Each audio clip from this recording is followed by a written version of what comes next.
l'opposto è il 22 Veliko Masulovic. Al centro partono il capitano Alberto Polo e il...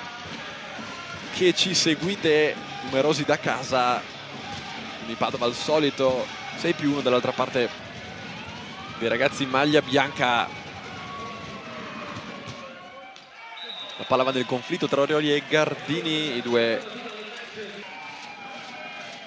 Loser, anche lui salto spin su Gardini, ricezione esclamativa. Orioli da posto 2, attacca alto sulle mani di Russo. Truocchio, forza su Zavorno, ricezione esclamativa, può attaccare Bentara da posto 2. Orioli nell'1 contro 1. Si porta Augustin, Loser. Nastro, Masulovic in qualche modo. Polo non passa, Russo c'è. Primo set. Todorovic si riparte. Colpo corto lavorato su Loser che riceve, si propone in attacco con un colpo lungo e profondo. A grassi discorsi, il podcast si può trovare su Lega Volley su YouTube, davvero interessanti le loro parole. Intanto Loser, Zavorno che è in campo attaccando davvero poco. Giannelli sta riuscendo a gestire i suoi attaccanti dando pochissimi palloni a Zavorno, che anche in questo caso è servito ma non passa. Di nuovo terza palla di fila per Zavorno, mani out.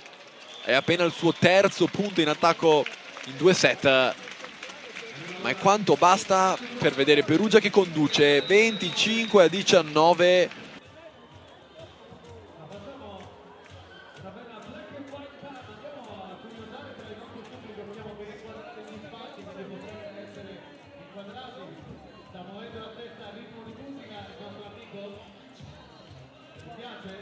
Con il fisio per cercare di sistemare la situazione. Intanto Giannelli va a cercare Orioli.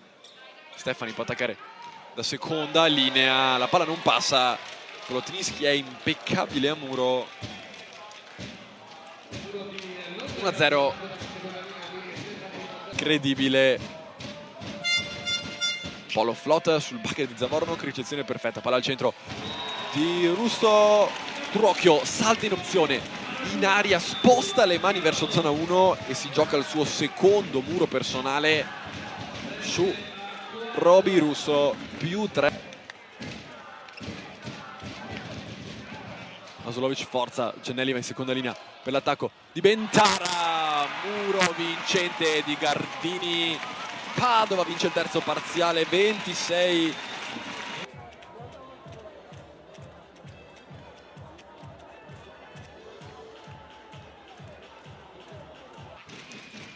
Todorovic, flotto su Zavorno, ricezione che svassoia via.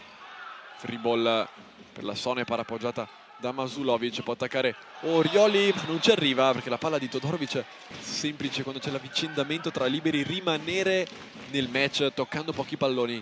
Giannelli va dietro da Bentara, invasione, diagonale in campo, tutto vincente per Perugia, che andrà a servire con il suo colpo ibrido. Così fa, cerca il punto diretto ma la palla è fuori.